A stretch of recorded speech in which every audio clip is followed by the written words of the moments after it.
We hebben er op Bonaire veel. Er zijn allerlei verschillende ecosystemen. Lak is bijvoorbeeld een wetland, salinia's zijn wetlands, koraalriffen, zeegrasbedden, dat hoort allemaal onder het kopje wetlands. En het zijn hele belangrijke gebieden voor de natuur, vooral bijvoorbeeld voor migrerende vogels of voor, zoals de koraalriffen, hè, de kraamkamer van de koraalriffen is in de mangrovenwortels. Dus er zijn allerlei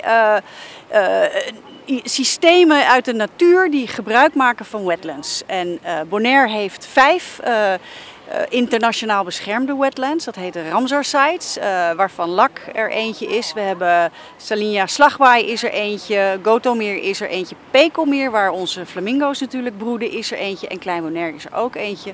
En die worden dus internationaal beschermd onder verdragen, waardoor je dus niet zomaar die gebieden kan gaan bebouwen of zo, want ze zijn heel belangrijk voor de natuur. Om te vieren dat die gebieden bestaan en dat ze zo mooi zijn. Niet alleen voor de natuur, maar ook voor recreatie. Bonaire heeft natuurlijk de mazzel dat hier al heel lang een natuurwetgeving is, waardoor dat soort gebieden beschermd worden. En niet alleen op papier, maar ook in de praktijk. Dus wat je in andere werelddelen, inmiddels zijn de mensen wat wijzer geworden, maar vroeger werden hele mangrovenbossen weggehaald in vooral Azië en dat soort landen. En dan maakten ze garnalenfarms. Maar wij zijn zaterdag dus op Lak Kai. Dat is van 9 tot 11. En we zijn er om informatie te geven over meerdere ecosystemen. Het zal gaan over zeegras, de karko die natuurlijk in Lak zijn thuis heeft. Mangroves, de verschillende soorten mangroves die we hebben. Maar er zijn dus ook, behalve het leerzame gedeelte en het informatieve gedeelte, hebben we ook heel veel activiteiten. Dus je kan ook meedoen. Je kan meedoen met mangrove zaden planten, dus om te herbebossen.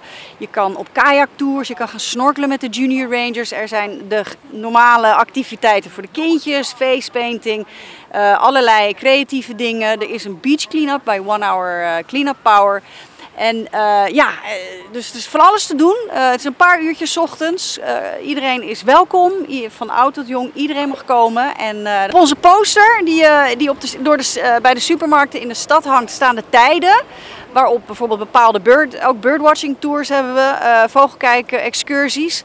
Maar we hebben ook bijvoorbeeld een raffle, er zijn prijzen uit te geven. De Stinapa kalender die we hebben gemaakt voor dit jaar met onze jubileum events, die geven we ook weg als prijzen. Dus er valt ook nog echt wel wat te halen. En dit is een van de jubileum events van Stinapa, omdat we dit jaar dus 50 jaar Washington Park vieren en 40 jaar Bonaire Marine Park. We hebben elke maand een event en dit is dus het tweede daarvan.